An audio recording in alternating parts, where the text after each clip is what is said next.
Number 1. In 1605, Ali Quli Khan, a Persian nobleman, and his wife Merunisa travelled from Persia to Burdwan in West Bengal. He was appointed the Jagirdar of Burdwan by the Mughal Emperor Jahangir. On 20th May 1607, Ali Quli fought a battle against Qutbuddin Khan, who was the foster brother of Jahangir and the governor of Bengal. In the battle, both Ali Quli and Qutbuddin were killed. Thus, Ali Quli's wife Merunisa became a widow with their 13-year-old daughter Ladli. They were called to the Mughal court to act as ladies in waiting. In the year 1611, Emperor Jahangir met Merunisa at the Meena Bazaar, and he fell in love with her. Later that year, Merunisa married the emperor and became his 20th and last wife. Upon her marriage, she was given the title Noor Jahan, which means light of the world. While she was in the Mughal palace, Noor Jahan made white floral embroidery on Dakai malmals and muslin to please the emperor. Delighted with her work, he set up workshops all over his kingdom to promote the artwork. Thus, with the combination of chicken embroidery from Persia with the Dakai malmals and muslin fabric of India, chicken curry was born. After the fall of the Mughals in the 18th century, the chicken curry artisans scattered all over the country. A few of them settled in parts of Bengal, and the craft flourished in Calcutta for some time.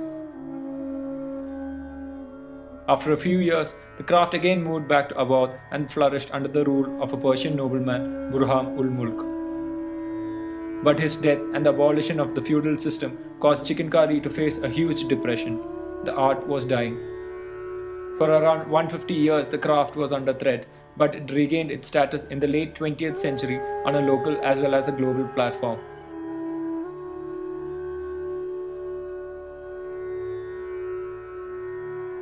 Ever since, there has been no turning back for this delicate intricacy from Lucknow, India.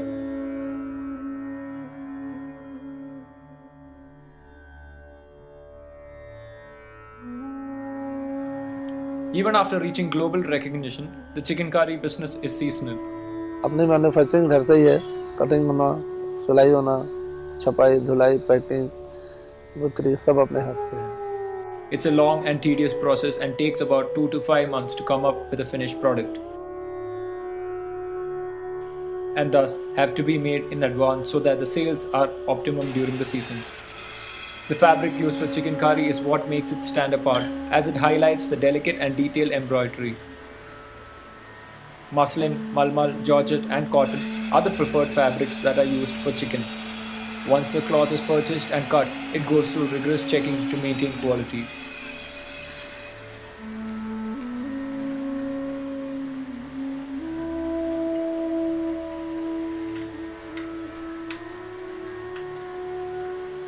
After that, the fabric is sent for stitching and the final garment is further sent for block printing. A few centuries ago, designs were drawn on fabric with a pen. During the era of the Nawabs, block printing came into vogue and printers took over the embroider's concern for design layout, leading to creative refinement of the craft. The pigment used initially for printing was garwa, which was replaced later by a dye locally called magenta.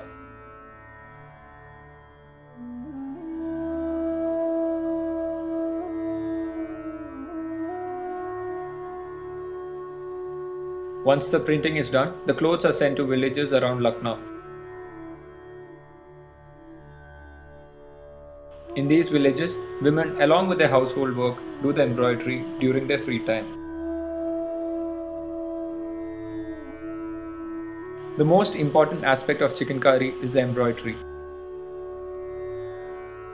The craft has 36 types of stitches, which add to the complexity and flexibility of the craft. These stitches play an inherent role in providing the texture and intricacy of the artwork. The early embroiders had taken inspiration from nature and mythologies to create stitches with their own identity. In the modern day, the most widely practiced stitches are Bakhia, Gaspati, Kheel, Kangan, Murli and Fanda. Very few of the other stitches are done. After the completion of the embroidery work, the garments are collected and taken to a washing junction. In Lucknow, the washing is done on the banks of Gomti River.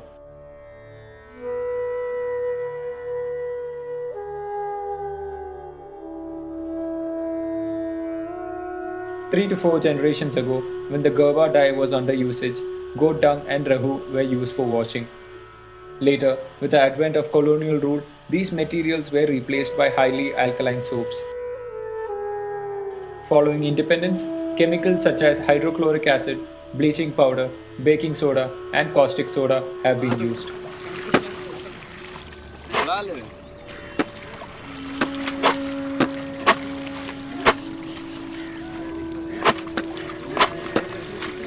After washing, the clothes are dipped in starch and then kept for drying.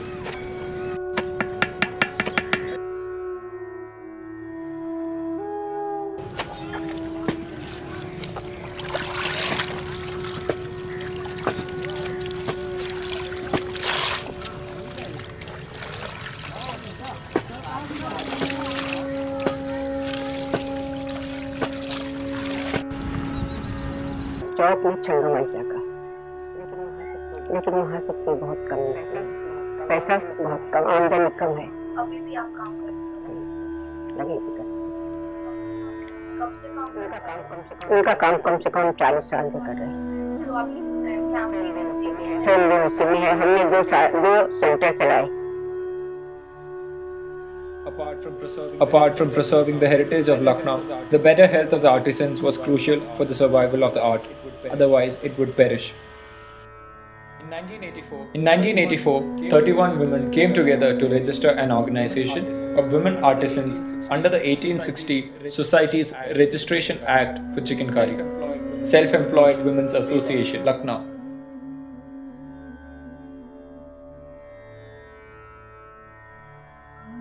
Every artisan knows that how much they have received their wages for a particular product and how much we are selling for. Because we prefer our salesmen should be our artisans. We do not hire people from outside. So that is the way we are survived and hopefully will survive.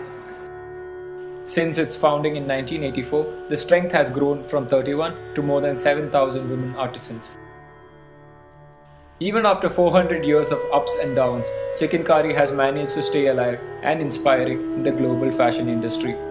The journey was never easy. Even now, there's more to learn and lots to solve.